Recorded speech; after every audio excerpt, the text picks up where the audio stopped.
오늘은 내 생각을 접어두고 라는 제목으로 여러분과 은혜를 나누고자 합니다. 오늘의 본문은 우리가 방금 살펴본 것처럼 너무나 유명한 이야기죠. 예수님께서 베드로와 야고보, 요한, 이 물고기 잡던 사람들을 예수님의 제자로 부르신 일을 전해주고 있습니다. 정말로 예수님과 그 제자들의 첫 만남이죠. 이후에 베드로와 야고보, 요한은 예수님의 이른바 3대 제자가 됩니다. 베드로는 수제자고요. 야고보, 요한까지는 3대 제자라 해서 예수님이 이를테면 변화산 갈 때도 따로 데리고 가신 제자들. 물론 다른 제자들도 있지만 특별하게 좀 더 기대를 더 하셨다랄까, 혹은 좀 더 가까이 두시고 가르치신 그런 제자들이라 하겠습니다. 근데 이분들이 원래는 물고기 잡던 분들이었다, 어부였다 하는 것이죠. 그렇다고 해서 이 어부라는 직업이 영세하고 뭐 그런 건 아닙니다. 이 베드로와 야고보, 요한은 아마 배를 갖고 있었던 선주였던 것 같고 제법 규모가 되는 수산업자라고 보시면 되겠습니다. 너무 어렵게 살다가 예수님 만나서 팔자 고친 사람들이 아니라, 예수님 안 만났으면 물고기 잡고 안정된 삶을 살면서 핍박도 안 받고 편안하게 살았을 사람들이 이날 예수님을 만나고 인생이 바뀐 거예요. 예수님께서 보여주시는 기적을 보고 인생이 바뀌어서 이후로는 그물을 다 내려두고 하던 일을 내버려두고 예수님을 쫓게 된 제자요 사도가 되었고 죽을 때까지 순종하는 사람들이 된 것이죠. 오늘의 본문에서 예수님께서 제자를 부르신 이야기인데, 우리는 오늘은 무엇을 주로 보려면은 베드로가 예수님께 했던 말, 베드로가 예수님의 어떻게 하라 하는 지시에 어떻게 반응했는가, 그것을 중점적으로 살펴보도록 하겠습니다. 이때는 이제 예수님이 겟네사렛 호수, 즉 갈릴리 호수가에 계셨는데, 그 주변으로 소문을 듣고 많은 사람들이 예수님께 말씀을 듣고, 또 병이 있는 사람은 병이 낫고, 또 귀신 들린 사람은 귀신에서 벗어나려고 주님께 바라는 것이 있어서 갈급한 마음이 있어서 주님께로 모여든 군중들이 예수님 주변을 둘러싸고 있었던 그런 시절이에요. 그런데 예수님께서 하루는 호숫가에 그 배 두 척이 있는 것을 보셨는데, 그게 바로 누구의 배였습니까? 베드로와 그 동업자인 야고보, 요한의 배였던 거죠. 그 배를 보시고 어부들에게 이제 그 중에 배를 하나 택하셔서 오르신 거예요. 그 당시 베드로와 야고보, 요한은 그물을 손질하고 있었어요. 근데 예수님께서 한 척 배에 오르시니까 그 배는 하필이면 시몬, 즉 베드로의 배라. 베드로는 별명이고 진짜 이름은 시몬이죠. 베드로는 예수님께서 그에게 붙여주신 별명이었고 나중에 그 이름으로 또 유명하게 되는 거죠. 페트로스, 반석, 게바라고 하는 반석 같은 사람. 그래서 이 시몬의 배에 오르셨죠. 그러시고서 뭐라고 하시냐면, 깊은 데로 가서 그물을 내려 고기를 잡으라. 어부에게 예수님께서 깊은 데로 가서 고기를 잡으라 이렇게 명령을 하시는 거예요. 예수님은 아시다시피 원래 전직이 뭐냐면은 목수세요. 그래서 아마 나무 자르고 책상 만들고 의자 만드시고 침상 만드시고 이건 아마 너무 잘하셨을 것 같아요. 아버지 요셉을 따라서 목수로 배웠을 테니까 예수님은 아마 맘만 잡수시면 여러 가지 물건들은 뚝딱 만드실 수 있으셨을 거예요. 하지만 물고기 잡는 일은 전문가는 아니시죠. 베드로가 전문가입니다. 그 한평생 살아오면서 생업이 어업이었잖아요. 맨날 배 타고 물고기 잡는 게 일이었어요. 근데 시몬에게 깊은 데로 가서 그물을 내려 고기를 잡으라. 그 게네사렛 호수, 즉 갈릴리의 호수는 오늘 새벽에도 제가 풍랑을 잔잔케 하신 예수님의 이야기 말씀드렸지만, 호수라고 하지만 실은 바다입니다. 이스라엘 사람들은 다 바다라고 하죠. 너무 넓어서 끝이 보이지 않습니다. 그래서 이게 호수라고 믿겨지지 않을 정도로 우리가 생각하는 뭐 석촌호수, 무슨 호수 이런 거 생각하면 안 되고 그냥 바다입니다. 가보면은 바다라고 말하면 믿죠. 다만 물을 찍어 먹어보면 짜지 않으니까 이게 호수라는 걸 알게 되는 것이죠. 그래서 그곳에는 이제 여러 가지 물고기가 잡히는데, 물고기 가운데 뭐가 닮았다고 그럴까요? 가자미도 아니고, 그런 납작하지만 그런 생선은 아니고, 그렇다고 우럭도 아니고 좀 그냥 먹기 좋은 생선이 잡히는데 그게 베드로 물고기라 해서 요즘도 식당에서 팔리고 있습니다. 맛은 별로 없고요. 제가 재작년에 갔을 때 그 식당에서 베드로 물고기라고 해서 관광객들 수많은 사람들이 전 세계에서 오니까 굉장히 넓은 식당에서 파는데 그냥 생선을 삶았는지 끓였는지 거기에다가 소스를 이렇게 끼 얹어서 먹는데 우리나라 요리에 비하면 정말 맛이 없습니다. 우리나라 요리처럼 그 양념이 살까지 배게 해서 하는 게 아니라 그냥 끼 얹은 거예요. 근데 이제 어쨌든 그런 거를 잡아가지고 팔면은 사람들이 물고기를 먹을 수 있었겠죠. 물고기는 귀했을 거예요. 특별히 내륙 지방은 더 힘들었을 거예요. 물고기 구경하기가. 근데 그래도 갈리 호수 지역에 사는 사람은 물고기를 먹을 수가 있었겠죠. 요즘은 뭐 냉장 기술이 발달되고 그래서 싱싱한 생선을 산지 직송해서 동해안에서 잡은 것을 서해안 쪽에서 살아있는 걸 먹을 수 있고 제주도에서 온 갈치를 뭐 서울에서 아침에 잡아서 저녁 때 먹을 수 있는 세상이고 그렇지만 이때는 그런 시설이 없기 때문에 아주 짜게 염장을 하거나 바짝 말리지 않으면 싱싱한 생선 먹는다는 것은 어려울 텐데 이제 이 갈릴리 호수에서는 그 싱싱한 생선을 잡아서 팔아서 베드로와 야고보는 뭐 별로 어렵지 않게 살았을 겁니다. 근데 예수님께서 깊은 데로 가서 그물을 던지라. 그러니까 베드로가 대답하죠. 선생님, 우리들이 밤이 새도록 수고하였으되 잡은 것이 없지만은 말씀에 의지하여 내가 그물을 내리리이다. 밤새도록 허탕쳤다는 말을 먼저 합니다. 베드로가. 지금 갑자기 물론 예수님이 사람들에 둘러싸여서 웅성웅성하고 대단한 분이라는 건 조금 짐작했겠지만 물고기 잡는 것에 한해서는 베드로가 전문가죠. 근데 간밤에 할 수 있는 한 모든 것을 동원해서 다 해봤지만 물고기 한 마리도 못 잡고 허탕치고 와서 그물을 그냥 다시 손질하고 있는 자기에게 깊은 데로 가서 그물을 던지라고 말씀하시는 거예요. 그렇지만 그러나 거기서 멈추지 않고 그러나 어떻게 합니까? 말씀에 의지하여 내가 그물을 내리리다. 베드로가 순종했다는 것이죠. 여기서 전환점이 있습니다. 첫 번째는 자기가 할 수 있는 한 모든 걸 해봤다는 거죠. 밤새도록 그 있는 이제까지 바다에 그 호수에서 물고기 잡으면서 했던 모든 것을 동원해서 여기도 던져보고 저기도 던져보고 물고기 잡는 사람들은 이른바 포인트라는 것이 있잖아요. 낚시하는 사람들 어디에 던지면 잡힌다는 걸 알아요. 동해안에 그 바다 낚시 가보면은 한국에서 타고 선주가 배를 몰고 어딘가로 나갑니다. 나가가지고 이 어딘가에 딱 멈춰요. 근데 아무데나 그냥 가다가 기분 내켜서 물고기 있는 걸 눈으로 확인하고 되는 게 아니라 항상 자기가 바다 여기에 던지면 잡았다는 것을 기억하고 있다가 거기 표시 자기가 알 수 있는 표시가 있어서 거기다 딱 대면 거기다가 이제 낚시를 이렇게 들이대면 물고기가 막 잡히는 거죠. 저처럼 낚시 전혀 모르는 사람도 던지면 어지간하면 잡히는 그런 것을 알고 있는 거죠. 그러니까 베드로도 그 바다 그 갈릴리 호수에 어디다가 그물을 던지면 잡힌다는 거 너무나 잘 알았을 거예요. 근데 전날은 밤새도록 했는데 허탕을 쳤다는 거죠. 그러니까 힘들고 여러분 땅 위에서 하는 일도 힘들겠지만은 배 위에서 하는 일은 더 힘든 것 같더라고요. 미끄럽고 또 사람이 힘을 줄 수가 없더라고요. 흔들리니까요. 그리고 위험하잖아요. 요즘도 원양어선 타시는 분들 이 가끔 극한 직업이라고 하는 거 보면은 원양 나가가지고 파도를 맞으면서 일하는 거 보면은 너무나 힘들어요. 보고 있어도 마음이 제가 다 힘들어지는 것 같은 느낌인데 작은 배에서 막 하는 건 더 힘들죠. 근데 허탕을 치고 힘들었는데 깊은 곳에 가서 던지라. 이거 너무나 어떻게 보면은 막 던지는 말 같잖아요. 정말 깊은 곳에 가서 던지라. 깊은 곳. 물고기도 무조건 있는 게 아니라 물고기도 바닥을 기는 생선이 있고 중간에 약간 위에서 있는 생선이 있고 이게 높이마다 다르대요. 그래서 잡으려고 하는 어종에 따라서 낚시 미끼를 바닥에 닿게 하든지 아니면 좀 띄우든지 이래야 자기가 잡으려고 하는 물고기를 잡을 수 있는데 저는 옛날에 우럭 잡으러 인천에서 그 목사님들과 더불어서 나가서 이렇게 했는데 저는 우럭이 안 잡히는 거예요.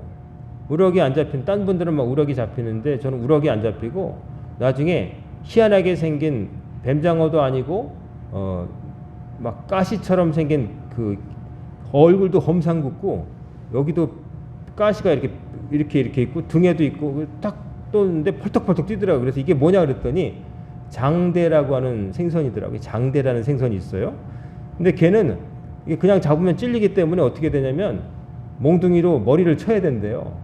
안 그러면 잡다가 손가락 찔리면 굉장히 애먹는데요. 그러니까 어떤 목사님이 머리를 쳐야 된다니까 신발을 벗어가지고 그 생선의 머리를 뻥 쳤더니 그냥 기절을 했더라고요. 그래서 왜 다른 분들은 우럭이 잡히는데 저는 왜 장대가 잡히나 했더니 우럭은 그 낚시 이게 찌가 바닥까지 닿으면 안 되고 약간 위에서 이러야 되는데 저는 하염없이 내려가지고 땅바닥에다 이렇게 했더니 땅바닥을 기어다니다 그 생선이 잡힌 거예요. 그래서 저는 장대를 잡았고요. 또 우리 이웃 지방에 있는 어느 목사님 그때 같이 부목사로 있었는데 그분은 가자미를 잡았어요.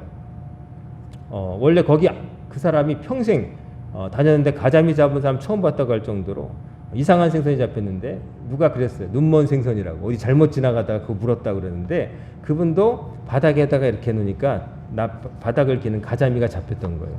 그러니까 딴 분들은 우럭이 잡히는데 이 높이가 있어요. 지금 깊은 데로 가서 잡아라 말씀하셨는데 어디에 던져야 어느 깊이에 던져야 잘 잡힐지는 아마 베드로가 너무나 잘 알았을 텐데 예수님은 그냥 타시더니 깊은 데로 가서 그물을 던져라 이러시는 거예요. 그 말을 듣고 처음에는 제가 밤이 새도록 수고했을 때 잡은 것이 없습니다. 즉 뭐냐면 해볼고 다 했다는 거죠. 다 했는데 못 잡았습니다. 근데 무슨 말입니까? 라고 하지만 보통 그렇게 생각하겠지만 베드로는 여기서 잠깐 멈추고 그렇지만은 선생님께서 하신 말씀이 있으시니 던져보겠습니다. 라고 따랐다는 것이죠. 그래가지고 깊은 곳에 던졌더니 어떻게 됐습니까? 그물이 찢어질 정도로 이렇게 올리기에 벅찰 정도로 그래서 다른 배인 사람들을 불러다가 도와달라고 할 정도로 많이 잡혔다. 그걸 보고 베드로가 어떻게 됩니까? 놀라죠. 예수의 무릎 앞에 무릎을 꿇고서 주여 나를 떠나서 나는 죄인이로소이다. 좀 전까지는 예수님 만나려고 사람들이 막 그 호숫가에 몰려들고 웅성웅성할 때 자기는 그냥 물고기 잡고 그물 이러고 그냥 이렇게 보고 뭐 자기 일 하던 사람이 자기 배를 올라타신 예수님께서 하신 말씀을 듣고 반신반의했지만은 그래도 사람들의 추앙을 받고 여기 오신 분이 말씀하시는데 단칼에 뭘 아신다고 그러세요? 그럴 수는 없으니까 따라 봤는데 말씀에 의지해서 던져봤는데 자기가 평생 그렇게 많이 잡아보지 못할 정도로 만선을 이루었다. 그걸 보고 이 베드로의 마음이 열린 것이죠. 이분은 다르시구나 하고서 제 배를 떠나십시오. 여기에 모실 만한 곳이 못 됩니다. 비린내 나고 누추한 곳입니다. 저를 떠나소서. 저는 죄인입니다라고 고백을 하는 거죠. 그러면서 이제 세베대의 아들로서 동업자였던 야고보 요한까지 다 와가지고 같이 놀란 거죠. 그 보니까. 그래서 그것을 보고 놀라니까 마음이 열렸을 때 예수님께서 너희들은 이제까지는 물고기를 취하는 사람이었지만 앞으로는 사람을 취하는 내 제자가 되리라. 부르셨을 때 그들은 거부하지 않고 물러서지 않고 어떻게 합니까? 모든 것을 버려두고 예수를 따르니라. 이렇게 됐다는 거죠. 자, 우리는 그 베드로의 믿음 모든 것을 다 해봤지만 그러나 말씀에 의지해서 따르리이다 한 베드로의 믿음에서 뭘 보냐면은 자기 생각을 잠깐 접어두는 그 지혜를 보게 되는 거죠. 자기 생각을 접어두는 거. 이게 참 어려워요. 여러분과 제가 다 생각이 있어서 누가 뭐래도 잘 안 변해요. 그렇죠? 내가 믿었던 거, 내가 예를 들면 정치적인 견해 잘 안 바뀌죠. 누가 뭐래도 내가 맨날 찍던 당 찍고 뭐 옳고 그르니 뭐 판단하고 바뀔 수도 있지만 대부분 그냥 어릴 때부터 그냥 우리 아버지가 찍던 당 혹은 내 동네에서 찍던 당 뭐 사람보다는 그냥 어느 당이냐 이렇게 보고 이러잖아요. 뭐 식성도 잘 안 변하죠. 나 뭐 안 먹는 거 죽어도 잘 안 변하잖아요. 어지간해서는 특별한 계기가 있지 않으면 잘 안 변하잖아요. 근데 계기가 있긴 하지만 그러나 보통 잘 안 변해요. 스타일도 옷도 보면은 사는 거 비슷한 거 사요. 집에 가 보시면 여러분이 산 옷을 보면 색깔도 그닥 아주 다른 거 없고 비슷한 쪽으로 갈 것이고 스타일도 긴 옷 좋아하는 사람, 짧은 옷 좋아하는 사람, 또 신발도 보면 어느 메이커 혹은 어떤 통이 높은 거 혹은 낮은 거 여러분이 취향이 있고 생각이 있고 이게 잘 안 변해요. 근데 그거를 잠깐 멈춘다는 게 쉽지가 않죠. 생각하던 대로 살아오던 대로 내가 경험한 대로 살고서 사람들이 관성에 따라서 물리학에도 관성이 있지만 관성이 뭡니까? 움직이던 물체는 계속 움직이려고 하고 멈춰있던 물체는 멈추려고 한다. 그러니까 사람의 생각도 항상 그렇게 생각했으면 계속 그렇게 생각하기 쉽고 다르게 생각하기가 쉽지가 않은 것이죠. 가끔 다르게 생각하는 사람이 누구냐면 예술가들. 예술가들이 예술가인 거는 일상 사람들이 이렇게 볼 때 예술가는 다르게 보는 거예요. 예를 들면은 보통 사람은 나무를 볼 때 그냥 나무구나. 저거는 무슨 나무지? 심으면은 몇 년쯤 지나면 열매가 하고 갖다 팔면 얼마 되겠지. 그렇지만 또 예술을 하는 사람들은 또 다르게 보는 거죠. 저 나무는 깎아서 뭘 만들면 아름답겠다. 저 나무를 그림을 그리면 어떨까? 그리고 저 나무를 보고 떠오른 생각 마치 나에게 말을 거는 것 같아서 시를 짓는 사람도 있고. 특별하게 생각하는 사람 외에는 다 그냥 살던 대로 살죠. 그래서 별로 특이한 것도 없고 인생의 변화도 없죠. 그런데 이 생각을 접어두고 아닐지도 몰라. 내가 믿고 있었던 거 아닐지도 몰라. 다시 한번 생각해보자. 오늘 처음 본 것처럼 이렇게 하기 쉽지 않은 거죠. 내 생각을 접어둔다는 건 뭐냐면은 내가 믿고 있던 모든 것들이 아닐 수도 있다는 생각을 하고 잠시 멈추는 거예요. 근데 그러려면은 계기가 필요하죠. 그것은 보통 뭘로 다가오느냐? 각별한 체험. 대부분 고난을 통해서 옵니다.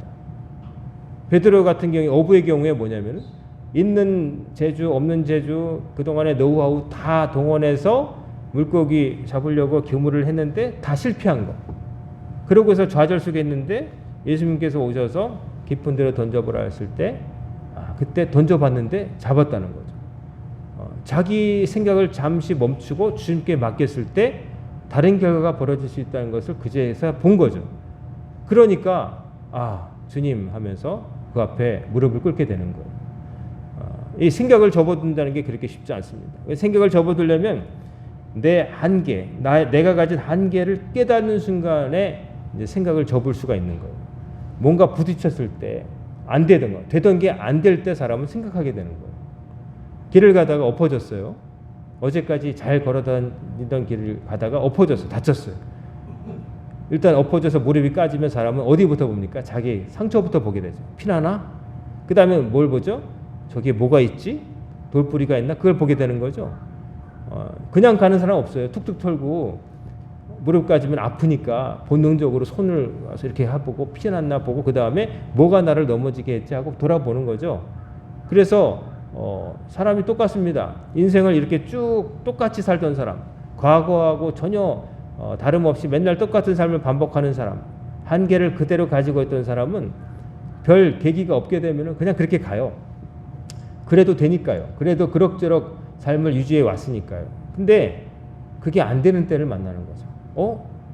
내가 잘하는 건데 안 돼요. 내가 눈 감고도 할 수 있는 일 같은데 그게 안 되는 거예요. 늘 내가 너무 숨 쉬는 것처럼 자유로웠던 일이 안 되는 때가 오는 거죠. 돈 잘 벌던 사람이 갑자기 돈을 날려요. 또 몸 잘 쓰던 사람이 갑자기 건강에 문제가 생겨서 계단 하나도 헉헉거리게 돼요. 부상을 당하든지 다친다든지. 그리고 또 여러 가지 이유가 있겠죠. 인간관계가 좋았던 사람이 갑자기 손절당하고 또 인간관계가 파탄나기도 하고 내가 좋아했고 의지했고 즐겼던 모든 것들이 나에게 기쁨이 되지 못하고 내가 믿고 의지하는 것이 못되고 내가 잘하던 것을 못하게 될 때 사람들은 멈추게 되는 거죠.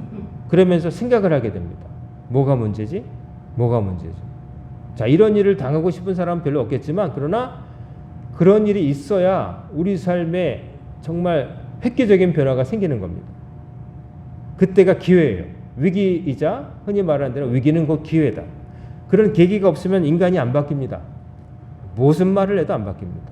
무슨 말을 해도 안 바뀝니다.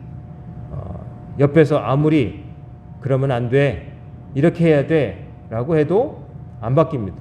그래 알았어 그러고서 살던 대로 삽니다. 근데 안 될 때 정말 자기가 남에게 들은 게 아니라 자기가 엎어져 보고 보이지 않는 벽에 막혀서 왜 안 되지? 자기가 이해할 수도 없고 설명할 수도 없고 그런 것을 맞닥뜨리게 되면 생각을 하게 되는 거죠. 근데 거기서 잘 되려면은 우리에게 복이 되려면 득이 되려면 뭐가 되느냐? 생각을 접어두고 그러면 내 생각을 접어두고 뭘 따라야 될까요? 하나님을 찾아야 되는 거예요. 하나님께서 나 이 경우에 어떻게 하라고 하시는가? 하나님의 목소리에 귀에 기울이려고 매달리려고 하는 몸부림이 있어야 되는 거예요. 하나님을 찾아야 되는 거예요. 근데 그걸 안 하고 그냥 두리번거리면서 옛날에 과거에 믿었던 것들, 익숙했던 것들 그런 걸 의지하면서 베드로 말처럼 밤이 맞도록 수고하는 거예요. 그냥 내가 했던 거 그물이 문제인가? 새 그물 써봐. 저 오늘 배 탄 쟤가 문제인가? 쟤 말고 딴 사람 써봐. 배가 문제인가? 배 세 배를 장만해 볼까? 아니면 뭐 내가 잘 포인트를 잘못 잡았나? 다시 한번 볼까? 뭐 이런 사람이 자기가 할 수 있는 한에서 자꾸 뭐 찾아보려고 그래요. 그러다가 결국 자포자기하게 되고 나중에는 탈진하게 되고 안 되는 것이죠. 근데 여기 보면은 베드로에게 참 복이 되었던 그날 밤이 맞도록 수고했을 때 허탕쳤는데 그날 만난 분이 하필이면 예수님이었다는 게 이 베드로와 야고보 요한의 복인 거죠. 예수님이 그날 안 타셨다면 그냥 그날 허탕쳤던 하루로 기록되고 다음날 또 다시 나가보자 그러고 하던 대로 그냥 물고기 잡다가 죽었을 거예요. 하지만 예수님을 만났을 때 예수님께서 깊은 데로 가서 네 생각 내려놓고 내 말 따라봐 라고 시험해 보셨을 때 그때 밤이 맞도록 수고했지만은 제 생각을 접어두고 주의 말씀 의지해서 그물을 내리리다 했더니 그렇게 될 거라고 예상은 아니지만 그러나 자기의 생각을 뛰어넘는 결과가 벌어졌잖아요. 그러니까 베드로와 야고보 요한이 믿게 된 거예요. 사람은 이렇게 계기가 중요합니다. 그러니까 그런 계기를 만나는 것이 복이에요. 그러니까 여러분 삶에 어떤 그냥 순탄하고 평탄한 길만 왔다는 게 좋은 게 아니라 실은 여러분이 그런 평탄하고 순탄한 길을 갈 때 덜컥하고 과속 방지턱이나 돌부리가처럼 탁 그럴 때 그게 어떻게 보면 여러분에게 복인 거예요. 여러분이 하나님께 주신 기회인 거예요. 그러지 않았으면 여러분 절대 안 변했을 거예요. 그냥 살던 대로 가던 길 갔을 거예요. 모세가 그 미디안 광야에서 40년 동안 장인이 맡긴 양 치면서 양치기로 40년 살잖아요. 맨날 갔던 길 가고 맨날 똑같은 루틴, 너무나 익숙한 길, 양떼 돌보고 양털 깎고 맨날 이거 40년을 했으니까 얼마나 지루하고 어떻게 보면 정말 반복적인 사역. 근데 어느 날 불에 붙었지만 불에 사그러지지 않는 희한한 떨기나무를 보게 되죠. 하나님이 그렇게 하신 거잖아요. 만약에 떨기나무에 불이 붙어서 그게 재가 돼서 푹 사그러졌으면 모세는 생각했을 거예요. 뭐 가끔 저절로 불이 나기도 하지. 건조한 사막이니까. 근데 불이 붙었는데 사그러지지 않으니까 뭐지 하고 가던 길 멈추고 돌아서잖아요. 양떼 장인 맡긴 양떼를 이렇게 끌고 가는 걸 멈추고 돌아서서 그쪽으로 가다가 하나님의 음성을 듣는 거잖아요. 그래서 네가 있는 곳은 거룩한 곳이 신발을 벗어라. 그래서 하나님의 소명을 받게 되는 거죠. 돌아서게 만드는 거. 나로 하여금 내 생각을 멈춰두고 접어두게 만드는 그런 계기가 여러분 삶에 있었을 거예요. 그런 삶이 없이 신앙생활을 하는 것은 사실은 어떻게 보면은 신앙생활 같지만 올바른 신앙생활으로 발전하기가 쉽지가 않습니다. 환난을 만나지 않은 자가 성경에 있을까요? 성경에 우리가 존경하는 인물들 가운데 환난을 당하지 않고 하나님께 귀하게 쓰임받은 사람은 없습니다. 다윗 하나님 마음에 합한 자 이스라엘 왕까지 됐죠. 그런데 그 전까지 얼마나 힘들었어요. 그렇죠? 사울에게 사울이 그냥 미워해가지고 창으로 던지고 3,000명을 풀어서 잡아 막 그냥 그러고 또 나중에는 아들이 배신을 해가지고 자기를 배신해서 아버지 왕노릇 너무 많이 했다고 내려오라고 자식이 반란을 일으키기도 하고 별일을 다 당하잖아요. 근데 그 다시 그러면 우리가 생각할 때 아유 지질이 고생했고 불행한 사람이야 그러지 않잖아요.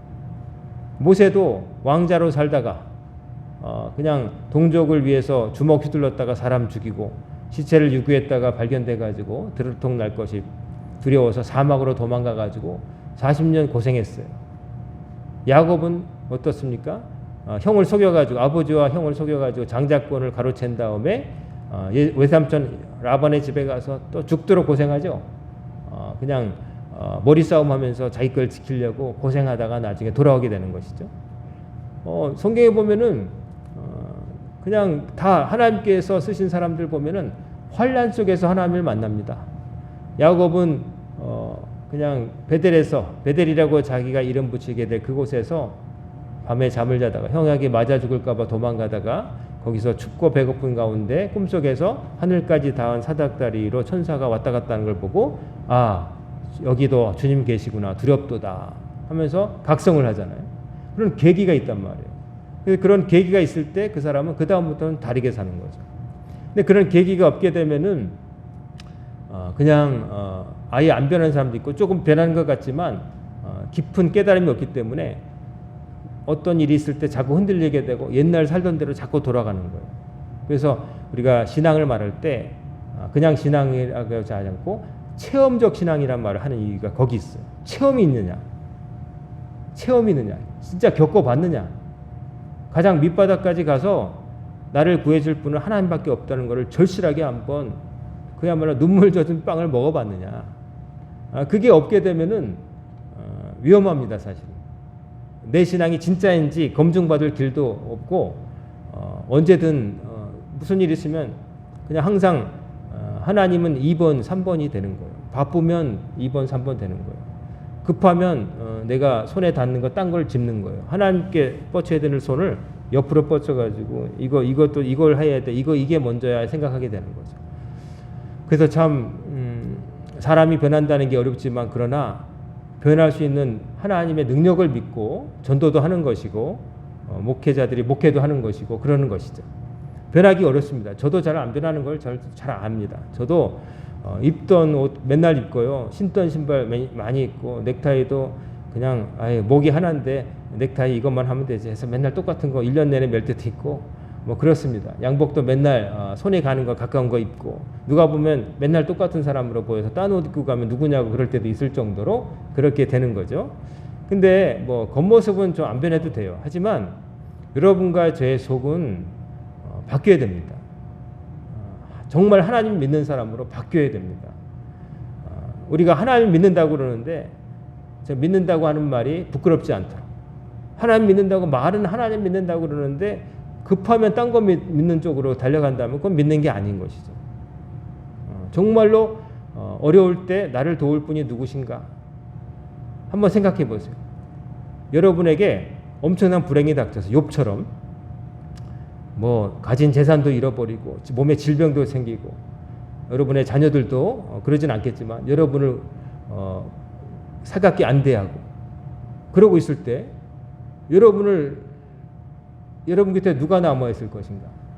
우리가 가장 비참해졌을 때 내 몸에서 냄새가 나고 내가 가장 남에게 보여주고 싶지 않은 그런 모습이 되어 있을 때도 내 곁에 남아 계실 분이 누구실까를 한번 생각해 보세요. 하나님밖에 없다는 거죠. 하나님, 그 하나님. 내 삶이 끝나는 시작되는 순간에도 하나님이 생명을 주셨지만 끝나는 순간에도 누가 계실 것이냐? 하나님인 거예요. 냉철하게 생각해 보세요. 누가 나와 끝까지 남아 있을 것인가? 생각해 보는 거죠. 하나님밖에 없다는 거예요. 이거는 사실이에요. 그러므로 우리가 가장 믿고 의지할 분은 하나님이시니까 하나님 앞에서 내 생각을 접어두고 하나님께 맡기고 사는 건 너무나 당연한 거예요.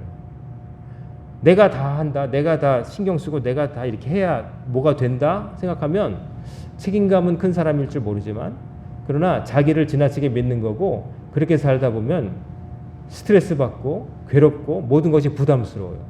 하기 싫어져요. 근데 하나님께서 하신다.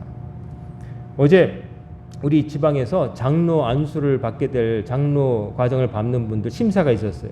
저도 제법 연급이 되고 나이가 되고 여기 온 순서가 되니까 장로님들 심사하는 위원 중에 하나가 됐고 또 강의를 하는데 이제 강의를 마치고 강의하는 장로님들께는 이제 시편과 잠언과 욥기와 아가와 또 이런 것들을 강의하고 그 다음에 심사를 하는데 이제 시험을 치고요. 그 다음에 오후에는 면접 같이 봅니다. 그래서 원래 뭐 교리와 장정이라고 하는 것을 잘 알고 계신지 막 테스트하고 어렵게 할 수 있지만 실은 그렇게 안 하고 그냥 물어봅니다.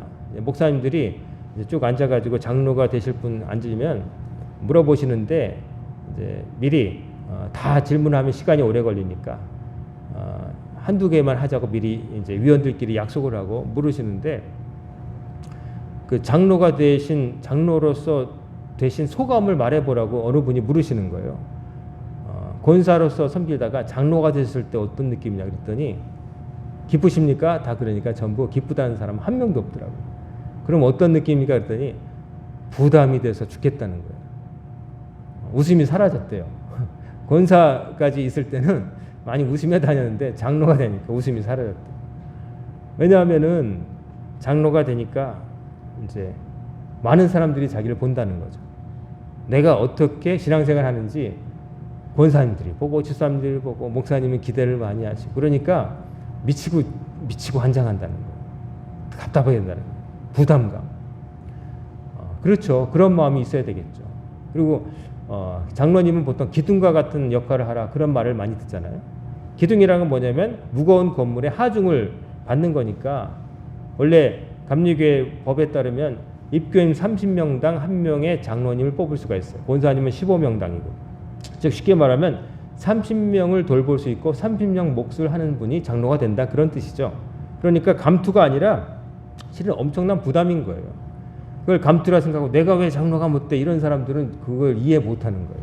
근데 사실은 원래대로라면 아유 전 못해요. 제가 감히 어떻게 뭐 이게 맞는 거고 된 다음에는 내가 잘해야 되는데 하고 부담감을 느끼는 게 당연하지만 그런 분들에게 우리 목회자들이 이렇게 말했어요. 그런 거룩한 부담감은 좋은 것이지만 그러나 장로님이 되실 여러분 하나님이 여러분을 도우실 걸 믿고 하시기 바랍니다. 여러분이 하는 게 아니라 하나님이 여러분을 움직이실 겁니다. 여러분의 능력으로 되는 게 아니라 하나님의 은혜 가운데 그 일을 감당하면 되고 여러분은 하나님을 의지하면 됩니다. 여러분이 다 한다고 자기를 생각하지 마십시오. 내가 한다고 하면은 부담스러운 거예요. 내가 해야 되니까요. 내가. 근데 내가를 빼고 주께서 나를 도우셔서 하게 하신다라고 생각하면 마음이 달라지는 것이죠. 여러분과 저의 삶이 뭐 무슨 큰 직임을 맡을 때도 있지만 인생이라고 하는 것 자체가 내 삶을 하나 컨트롤하는 것도 쉽지 않잖아요. 근데 때로 인생이 쉽지 않다고 말하잖아요. 사는 게 녹록지 않다. 쉽지 않죠.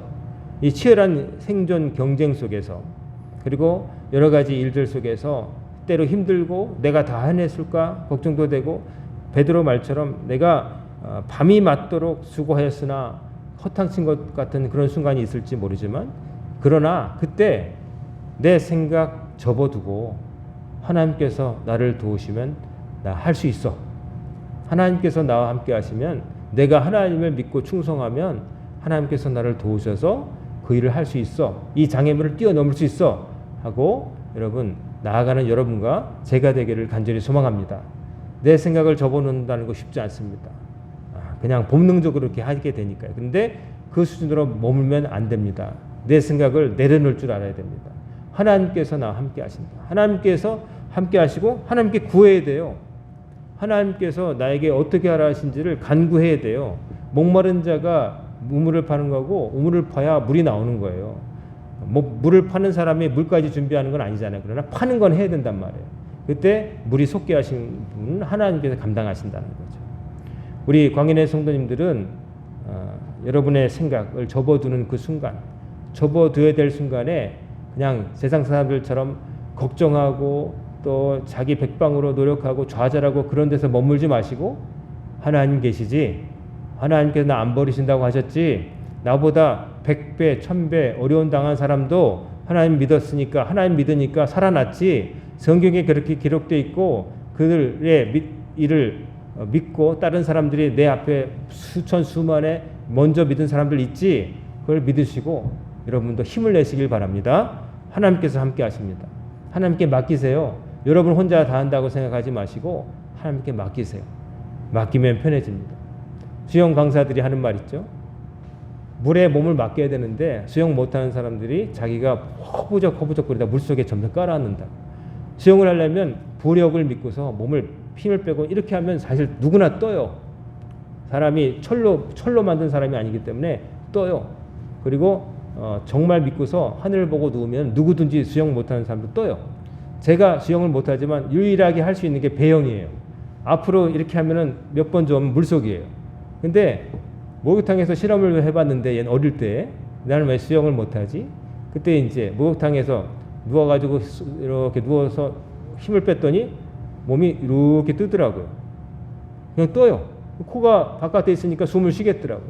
그래서 물에 빠지면은 여러분 생존 수영이라고 해서 몸에 힘을 빼고 코가 물에 앉아 힘 빼면은 떠요. 근데 빠지면 어떡하지 하면서 몸을 수그리고 막 팔이 이러잖아요. 그제서 쑥 내려가요. 사람이 한 번 쭉 내려갔다가 폐 속에 공기가 좀 남아있어 한 번 떴다가 그 다음에 못 참고 매듭으면 이 안에 공기가 없으면 그 다음에 가라앉으면 죽는 거예요.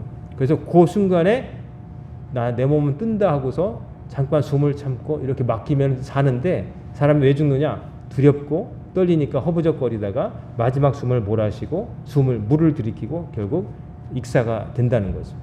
하나님께 맡기신 여러분 되시기 바랍니다. 여러분 우리는 할 게 없어요. 우리는 잘하는 게 없어요. 그러니까 하나님 의지하는 거예요. 근데 자꾸 내 힘으로 뭐 해야 되고 내가 해야 된다고 생각하니까 그때부터 막 하기도 전에 그 일을 하기도 전에 화가 나고 막 힘이 들고 그런 거예요. 근데 하나님을 믿으세요. 믿는다고 말씀하시는 모르지만 정말 믿으시기 바랍니다. 하나님께서 하실 거예요. 그럼 여러분이 할 일은 뭐냐면 하나님께 맡기는 거예요. 여러분 생각을 내려놓으세요. 근데 막 미리 계획 짜놓고서 하나님 이렇게 되게 해주세요. 막 이렇게 결제서로 드밀듯이 그러지 말고 백지로 내밀고 하나님 어떻게 해야 될지 여기 써주세요라고 다가가시는 거예요. 그게 믿음인 거예요. 바라옵기는 하나님께 맡기는 지혜가 여러분이 있으셔서 여러분 생각을 접어두고 그 빈 마음에 하나님의 응답을 받아 적으려고 겸손하게 나가시고 하나님께서 이렇게 하라 하실 때 베드로 뭐합니까? 말씀에 의지해서 던져버리이다. 말씀에 의지해서 순종함으로 놀라운 삶의 기적을 체험하시는 여러분과 제가 되기를 주의 이름으로 축원합니다. 아멘. 기도하겠습니다.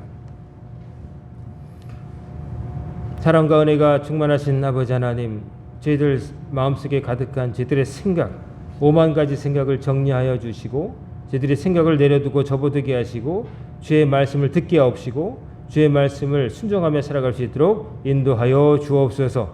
저희들이 감당해야 될 많은 일들 저희 힘으로 감당할 수 없지만 하나님 함께 하심으로 넉넉히 감당하고도 남음이 있을 줄로 믿습니다.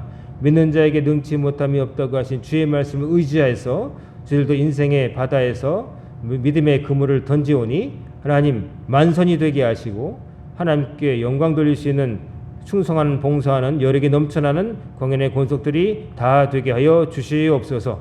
오늘부터 시작된 한 주간도 주님께 맡깁니다. 저희들은 알 수도 없고 할 수도 없지만 하나님께서 알려주시고 할 수 있는 능력을 주실 줄로 믿습니다. 주님과 늘 동행하게 하시고 주의 말씀 의지하여서 승리하는 우리 성도님들 다 되도록 복을 나려 주시옵소서. 예수님의 이름으로 간절히 기도드리옵나이다. 아멘.